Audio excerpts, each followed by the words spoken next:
গাটি কচুর রুই মাছের ঝোল করব। এখানে কচুটা আমি সেদ্ধ করে নিয়েছি হলুদ লবণ দিয়ে, আর জিরা বাটা দিয়ে করব। জিরে, আদা, শুকনো লঙ্কা এটা আমি পেস্ট করে নেব।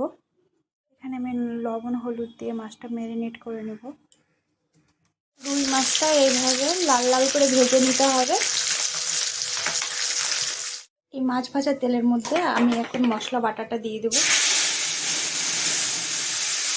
মশলা বাটাটা ভালো করে কষিয়ে নিয়ে যখন তেল ছাড়বে তারপরে আমি কচুটা দিয়ে দেব।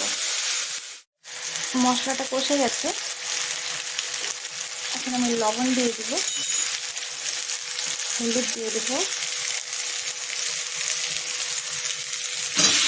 কচুটা দিয়ে দেব। ভালো করে নেড়ে চেড়ে কষিয়ে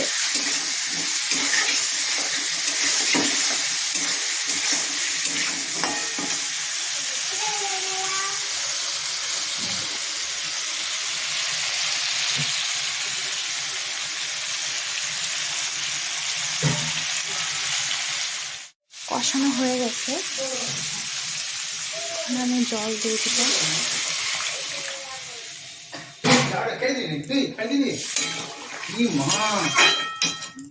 ফুটে নিয়েছে, এই পর্যায়ে আমি এখন নামিয়ে নেব।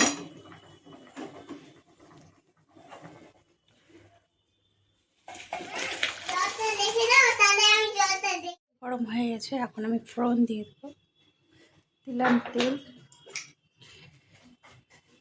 একটু লঙ্কা, তেজপাতা,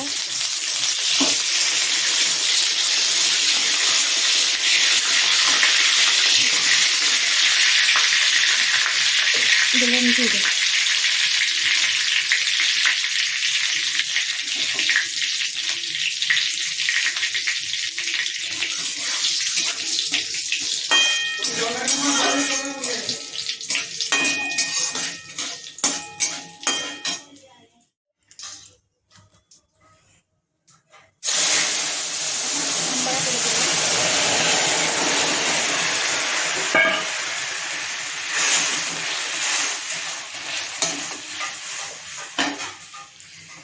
মাছগুলো দিয়ে দেব।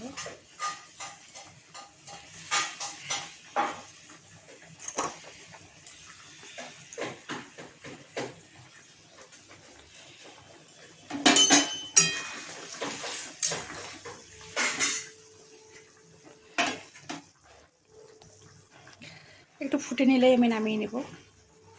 আমার রেডি কচু দিয়ে রুই মাছের ঝোল। দেখো বন্ধুরা, খুব সুন্দর হয়েছে দেখতে।